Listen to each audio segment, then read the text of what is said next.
അങ്ങനെ ഹൈദരാബാദ് ഫൈനലിലേക്ക് എത്തിയിരിക്കുകയാണ്. ഒരുപാട് വർഷങ്ങൾക്ക് ശേഷമാണ് ഹൈദരാബാദ് IPLന്റെ ഫൈനലിലേക്ക് എത്തുന്നത്. കമിൻസ് ക്യാപ്റ്റനായപ്പോൾ ഹൈദരാബാദിന്റെ ചിത്രം തന്നെ മാറിയിരിക്കുകയാണ്. ഇന്ന് കളി ജയിച്ച് ഹൈദരാബാദിന്റെ ഓണർ കാവ്യമാരൻ പറഞ്ഞ കാര്യമാണ് നമ്മൾ ഇന്നത്തെ വീഡിയോയിൽ നോക്കുന്നത്. ഇതുപോലത്തെ IPL ന്യൂസിന് വേണ്ടി ഈ ചാനൽ മറക്കാതെ സബ്സ്ക്രൈബ് ചെയ്യൂ. കുറച്ചും കൂടി ശ്രദ്ധിച്ച് കളിച്ചുവെങ്കിൽ രാജസ്ഥാൻ ഇന്ന് കളി ജയിക്കാമായിരുന്നു. ഇന്ന് കളി ജയിച്ച് ഫൈനലിലേക്ക് എത്തി. SRHന്റെ ഓണർ പറഞ്ഞത് ഇങ്ങനെയായിരുന്നു: ഞാനൊരിക്കലും ഇത് പ്രതീക്ഷിച്ചിട്ടുണ്ടായിരുന്നില്ല. രാജസ്ഥാനെ പോലെ ഒരു ടീമിനെ തോൽപ്പിക്കാൻ ഈസിയല്ല.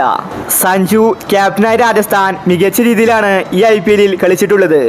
RCBയെ പോലും അവർ തോൽപ്പിച്ചിട്ടാണ് വന്നിട്ടുണ്ടായിരുന്നത്. ഞങ്ങളാണെങ്കിൽ കൊൽക്കത്തയോട് തോറ്റിട്ടാണ് വന്നിട്ടുണ്ടായിരുന്നത്. അതുകൊണ്ട് ഞങ്ങൾ ഇന്ന് ജയിക്കുമെന്ന വിശ്വാസം എനിക്ക് ഉണ്ടായിരുന്നില്ല. എന്നാൽ മികച്ച വിജയമാണ് ഞങ്ങൾ ഇന്ന് സ്വന്തമാക്കിയത്. അതിലെനിക്ക് സന്തോഷമുണ്ട്. ഞങ്ങൾക്ക് ഇപ്രാവശ്യം കപ്പ് നേടണം. അതിനു വേണ്ടിയാണ് ഞങ്ങൾ പരിശ്രമിക്കുന്നത്. ഹൈദരാബാദ് കളി ജയിച്ചാലും രാജസ്ഥാൻ ഈ IPLൽ മികച്ച പ്രകടനം തന്നെയാണ് കാഴ്ചവെച്ചത്, പ്രത്യേകിച്ച് സഞ്ജു സാംസൺ. ഇനി ഞങ്ങൾക്ക് ഒരൊരു ലക്ഷ്യം മാത്രമേ ബാക്കിയുള്ളൂ: എന്ത് വില കൊടുത്തും കൊൽക്കത്ത ടീമിനെ തോൽപ്പിക്കുക. ഞങ്ങൾ ഇപ്രാവശ്യം ഉറപ്പായിട്ടും കപ്പ് നേടുമെന്ന് SRHന്റെ ഓണർ വ്യക്തമാക്കി.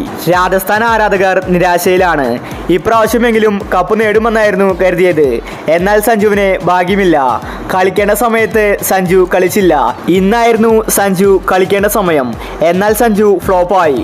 റിയാൻ പരാഗെങ്കിലും ഇന്ന് കളിച്ചുവെങ്കിൽ ഉറപ്പായിട്ടും ഇന്ന് രാജസ്ഥാൻ കളി ജയിച്ചേനെ. ജൂറൽ മികച്ച പ്രകടനം പുറത്തെടുത്തു. പക്ഷേ ജൂറലിന് സപ്പോർട്ടായിട്ട് ആരും തന്നെ ഉണ്ടായിരുന്നില്ല.